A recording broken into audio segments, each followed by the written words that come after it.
Welcome to Winning the Game of Life. I'm your host Shawn Chhabra.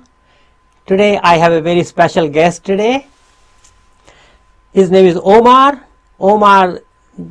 Zenhom, and he is co-podcaster. His podcast is a lot more popular than mine, and that is the $100 MBA podcast. Welcome to the show, Omar. It's great to be here, Shawn. Thanks for having me. Wonderful, wonderful. How about we start with your little background, because a lot more people know you, but maybe there are some of my listeners who may not have heard of you. Sure. I actually started out as an educator. I was a teacher for a very long time. That's how I started my professional career as an English teacher. I taught English as a second language, and I taught at the high school level and then university level later on. I was then a middle manager and a teacher trainer, and was like a head of department of the university I was teaching at. Was a great experience, but along the way of being in education, I started building businesses online on the side just to see if I could do it. And then about 3.5, 4 years ago, I decided to make the leap and become a full-time entrepreneur. And I left my career in education, and I started a program called the $100 MBA, which is exactly what it sounds like, a $100 MBA education. And we have a podcast, like you said, called the $100 MBA Show, which is a daily 10-minute business lesson podcast that we were fortunate enough to have some success with. We've won Best of iTunes last year, and had a great, last year or so. We're now on episode 430, still going strong.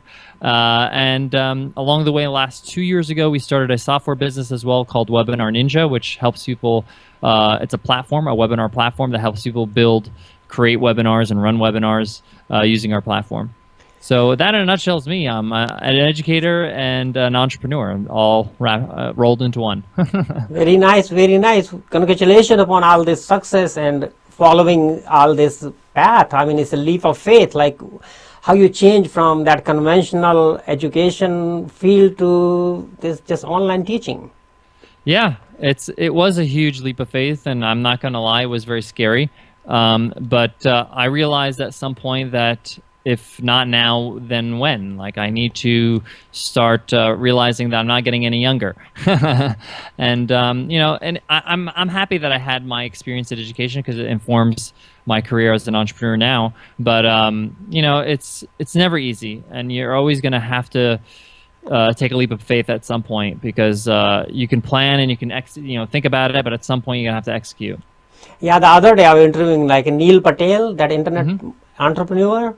Yeah. And he was saying, he was suggesting if somebody want to start a business, they should start as soon as possible, because the liabilities are limited and less when they're younger, and they can just, if they're not succeeding in one direction, they can tweak it and take it somewhere else. Yeah, worst case scenario, your expenses are very low. You can live on very little. You can still live with your parents or with a friend or with relatives, and it's still acceptable, So, yeah, I definitely would agree with Neil. So what kind of a struggle you really did when you moved all the way from conventional education to this $100 MBA system? For me, my biggest struggle was understanding how to structure my work. So, in education is highly structured, they give you exactly the curriculum that you have to teach, exactly when you have to teach, which classroom you're going to be, when the exams are, you're going to teach these particular students. There's no surprises. It's very structured. It's, it's very regimented. As an entrepreneur, you're going to have to create your own structure. And it took me some time to create my own structure, because often when you're new, you're just you work on something for a little bit, it's not working, you change gears, you work on something else, and you're never consistent. And my number one piece of advice to anybody who wants to have any success in anything is that you have to be consistent. Even if it's not getting you results immediately, you have to keep going and keep moving forward and be consistent with your work. And that includes time and effort. So if you're going to spend 4 or 5 hours working on your business every day, then you need to do it every single day. Don't skip a day. Don't skip a week. To skip a week, it's going to be really hard to start up again. Just like, exercise, for example. If you skip a week from the gym, it's going to be very hard for you to go back. So how you teach like this 10-minute a day, like who are your real prospects? Like you're teaching like the people who are already in business or entrepreneur, or the people who just came out of high school, or Yeah, people so who don't know where to go? that's a good question. I mean, the majority of our students are people that have small businesses that are probably in the first year to 3 years of their business. They're looking to grow their business, or looking to maybe go beyond just by themselves. They want to start hiring people. They want to start expanding. We also have a group of people that are thinking about this idea of becoming an entrepreneur, whether they're dabbling with a part-time as they have a full-time job. And then we have a small cohort of students that are currently doing their MBA, and they're realizing, oh, maybe I can learn a bit more about business through this podcast than my actual program, which is interesting because a lot of our iTunes reviews reflect that. They say, I've learned more from your show than I've learned 3 years in an MBA program. And the reason why it's 10 minutes is because, just again, from my years of education, I realized that we all have attention spans, and it's not only important for us to pay attention and to understand the information, but it's very important for us to retain it. Like if I tell you a 5-step program and it takes me an hour to tell you about it, you're going to forget what step 1 is. So if I keep it to 10 minutes, it allows me to keep it concise. You can remember all the steps, you know exactly what to do, and it's effective because it's just one little thing, so you can go ahead and implement. And there's more tomorrow. Don't worry, tomorrow we'll do more. But the whole purpose of the show is for you to learn, implement, come back. And that's what we want to do with the $100 MBA show. Oh, so you don't expect people to be listening like 20 podcasts, 20 of these 10-minute in one day? Some people do. Some people binge listen because they are 10 minutes. So if they're going for a run for 30 or 40 minutes, they listen to 4 episodes in a row, and that's fine as well, depending on like how you want to implement the content. But we wanted to keep it as actionable as possible. And we also, I mean, a lot of people say 10 minutes. Wow, like do you get anything done there? It's surprising. A lot of people don't it's a science for us, because a lot of people, they listen to an hour-long podcast and they learn less because there's a lot of banter, there's a lot of side talk, there's tangents, there's just people going back and forth about things that are irrelevant to what they're actually talking about. So we just go straight to the meat and potatoes. We really concentrate on delivering the content as concisely as possible, and a lot of people are pretty amazed, like, wow, you actually cover a lot in 10 minutes. So, of course, this podcast is free, which is 10 minutes, but what is the real, like when the people pay, what do you deliver on that side? Sure. So we have a program called the $100 MBA, and it's a membership program where they pay $100 for lifetime access to over 180 video lessons. We have 8 core courses. We have 5 extracurricular courses. We have interviews with experts, people like Gary Vaynerchuk, the late Scott Dinsmore, and things like that. We also have a community, so people can join our community forum as well as our Facebook group. There's workbooks. So that's what they buy when they go to the $100 MBA. So often people come to the $100 MBA or join the $100 MBA through the podcast. So they're listeners of the podcast. They really enjoy my teaching style, or they really enjoy the content. They build trust with me. And when they want to take it to the next level, they want to really, start building. They join the $100 MBA. So generally, like, what kind of entrepreneurs are those? Like the restaurant people, or what industry generally?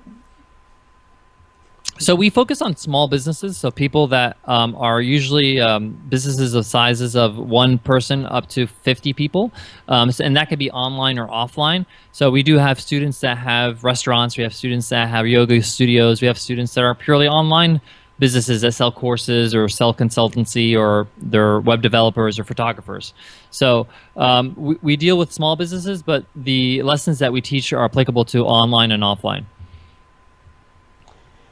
That's so nice. Now actually I'm still trying to understand, like, as an educator, how you compare the real MBA, or I should not compare with the real MBA, I should compare with the conventional education, or maybe higher education, Right.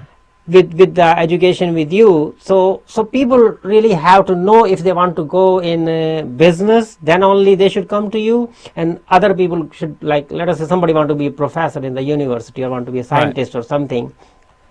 They must go to conventional school, That's So a good question. I mean, and we actually did an episode about this on the $100 MBA show.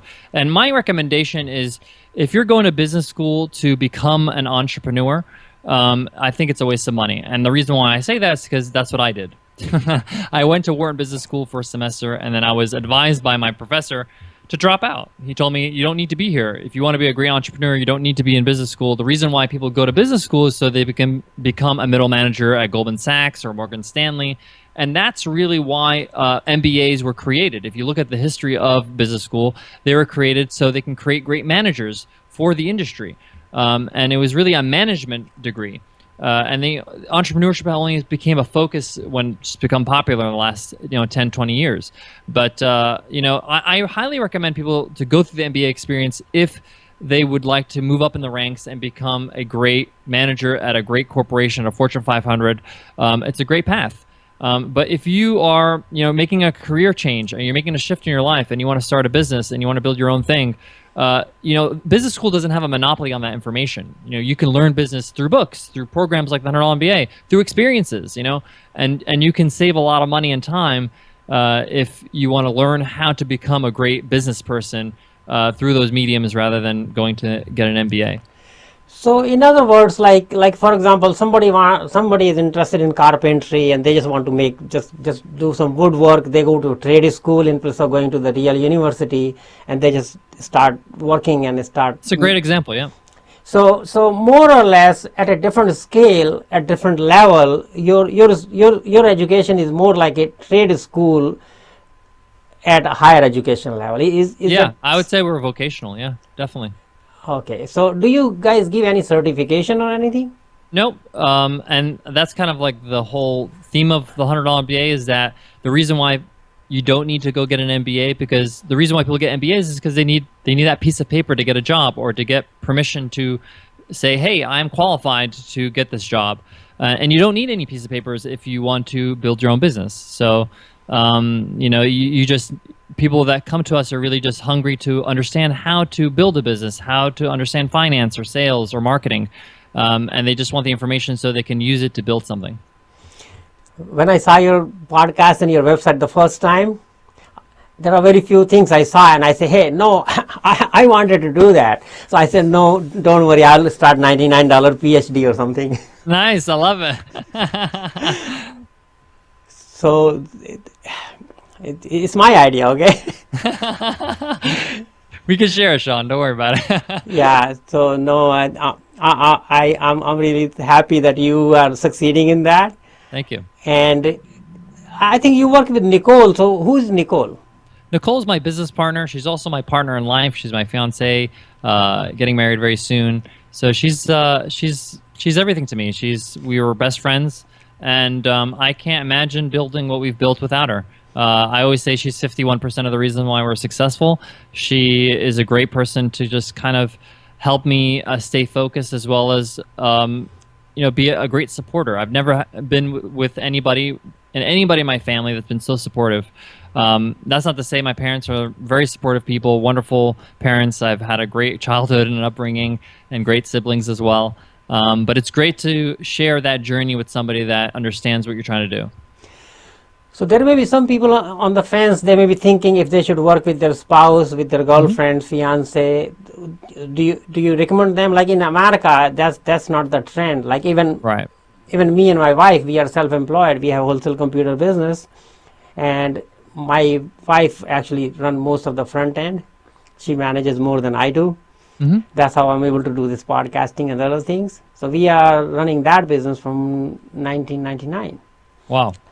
Congratulations. Thank you. So do you recommend that to people? Like, I do recommend it, but on a few caveats, a few terms. Nicole and I were very lucky because I knew Nicole as a professional first. So I was her manager actually in education. So she was in my department that I was managing. So I knew her as a professional before we were even, romantically involved. So I have a lot of respect for her as a professional. I understand her strengths. I understand what she can bring to the table. So our relationship is not based on, oh, she's my, my fiance, my wife, my whatever, and now she's going to be part of the business. You have to have that professional respect. You have to have that respect where it's like, you are very good at these areas. These are your strengths, and these are my strengths. So when it comes to those things, you have full reign and full decision on that. Well, on these things, I have those, that right for those decisions. And you have to respect those boundaries professionally as well. And you have to respect them as professionals in order for you to be able to have a cohesive business.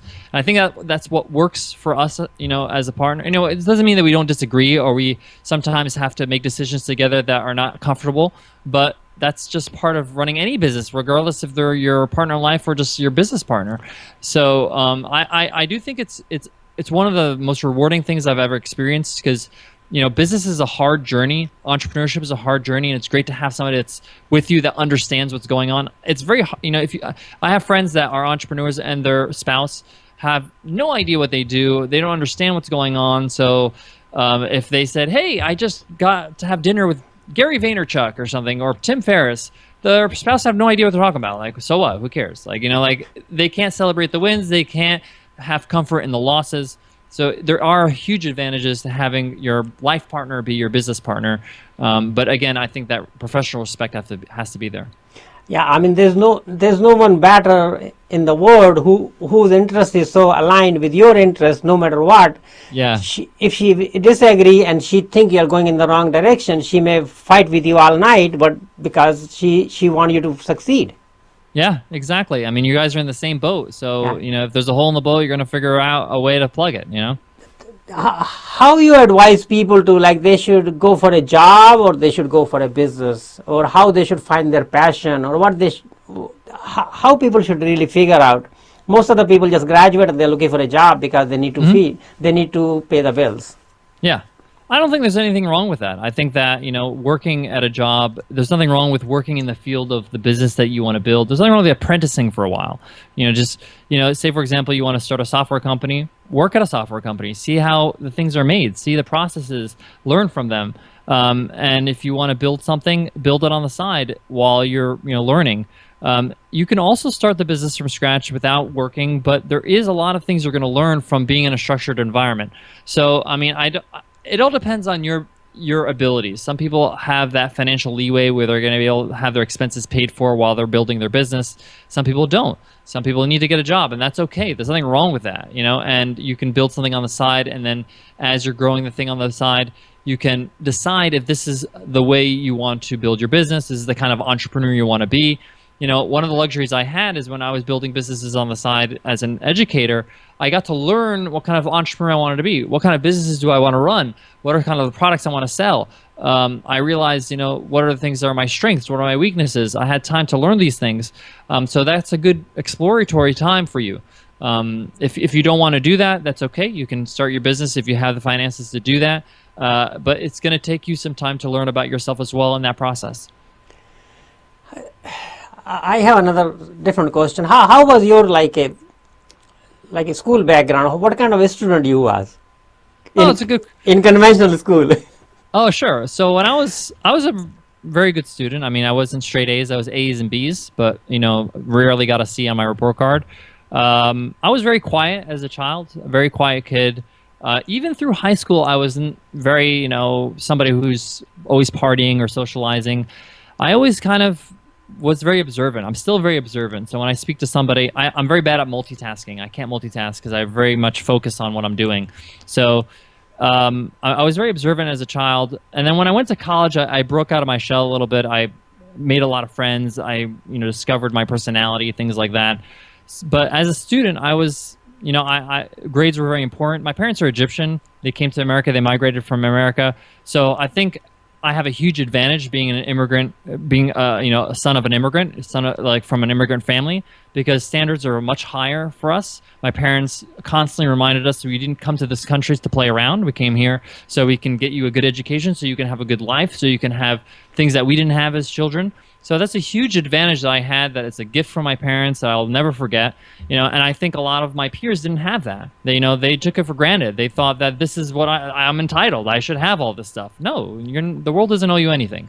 So for me, I cherish that, and I take that to heart, and I think it helped me stay focused as a student. Well, what your parents were doing? Like, they were in business or jobs?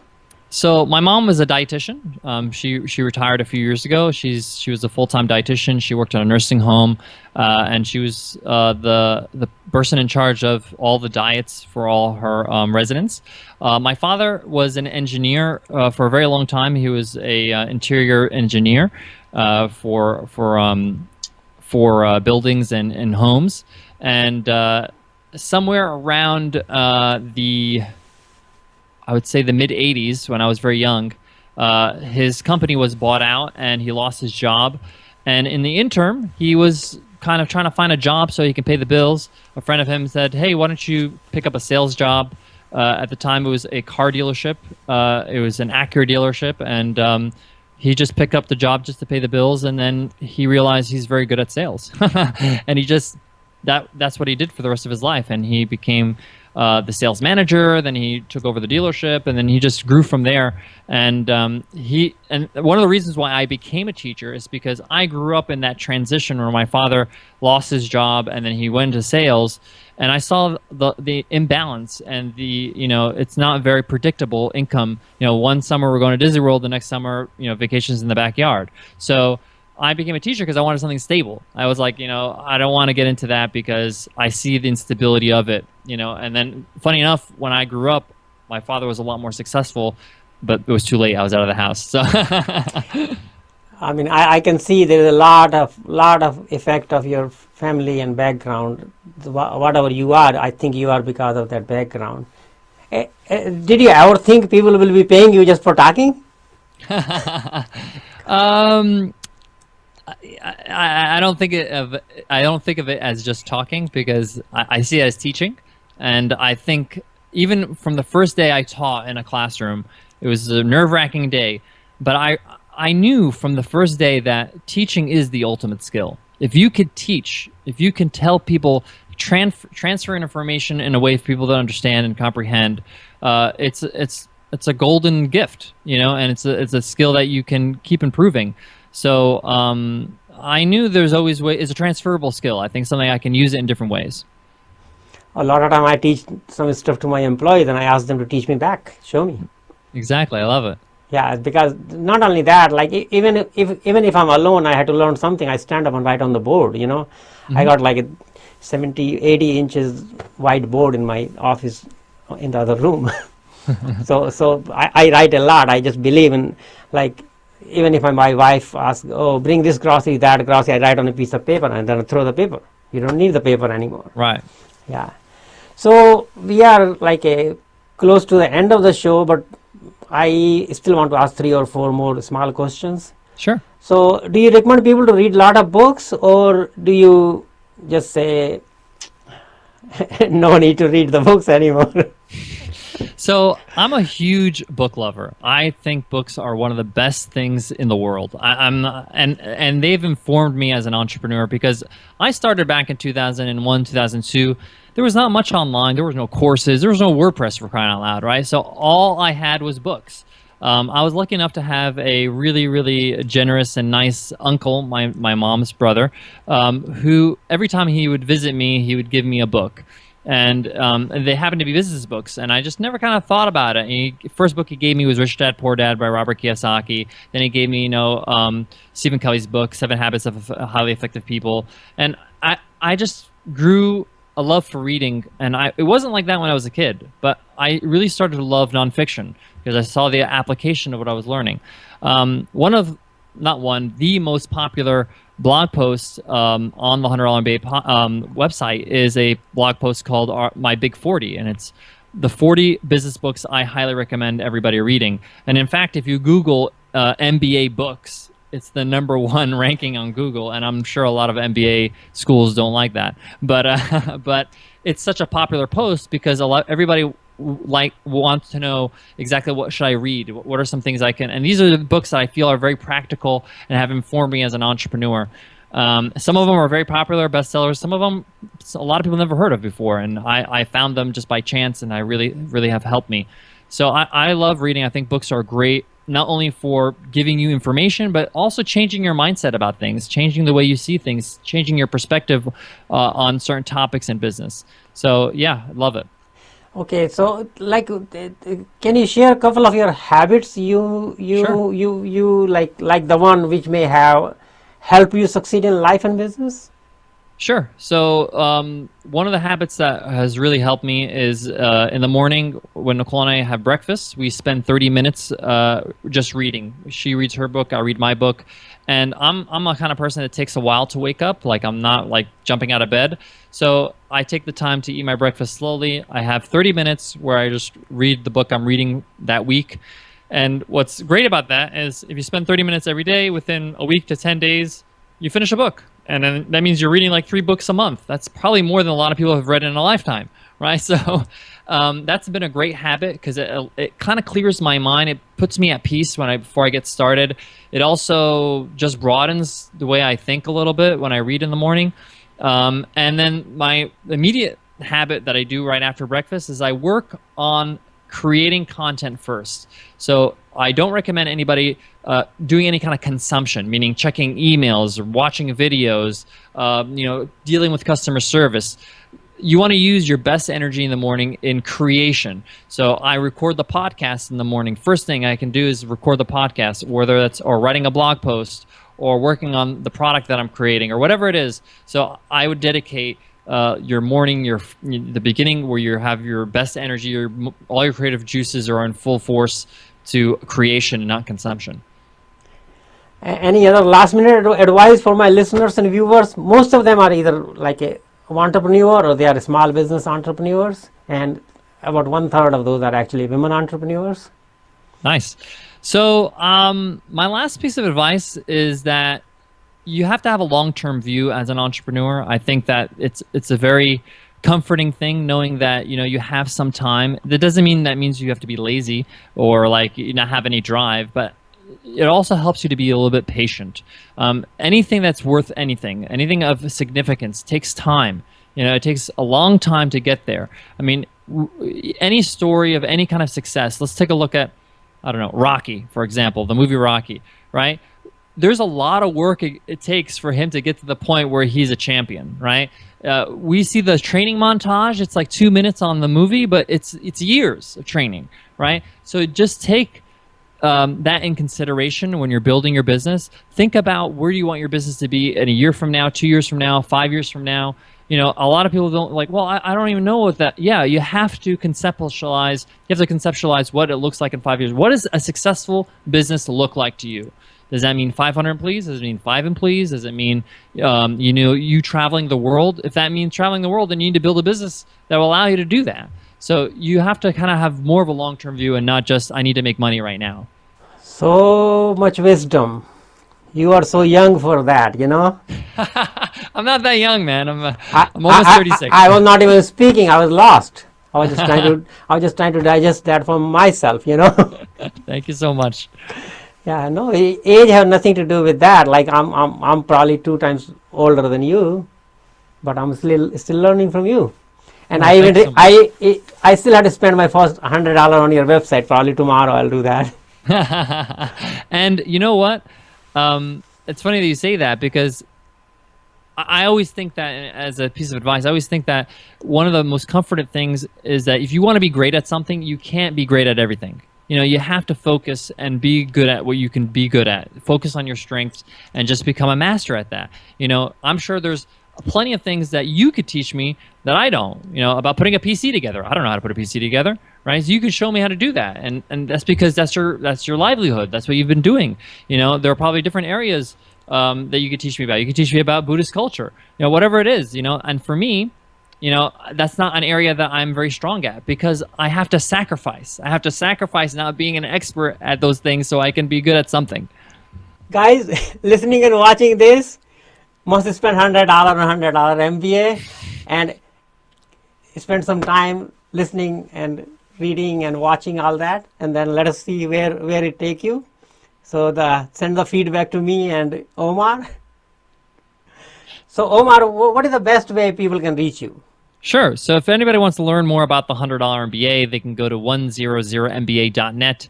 If they're on iTunes right now listening to the podcast, we have a show called the $100 MBA Show, which is, again, 10-minute business lessons every single day. If subscribing obviously is for free. A lot of the people that get started just by listening to the podcast, so I encourage you to do that. If you're interested in learning how to create webinars, you can go to webinarninja.co. That's our software business. And if you're looking to plan and launch your first webinar, we have a great free course. It's a 7-day video course called Plan and Launch Your First Webinar. You can check that out at webinarninja.co/plan. We will be putting all those links to the website anyway. So thanks for spending your evening with us. And Omar, you are the best. You are 100 MBA. Thank you, Shawn. Thank you so much for your time. Okay. And I appreciate everything you do and your support. So I can't wait to share this podcast with my listeners. Very good. Thank you, guys. Bye.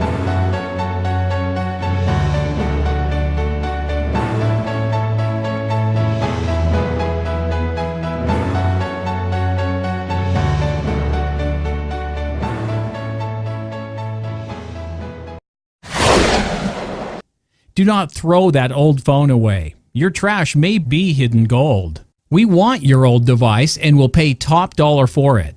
Our process is as easy as 1, 2, 3. We offer no obligation sales. If you have a problem with the price that we gave you, we will return the device to you at no charge. Fast payment, free shipping, free data wipe, risk-free transaction. Buybackqueen.com.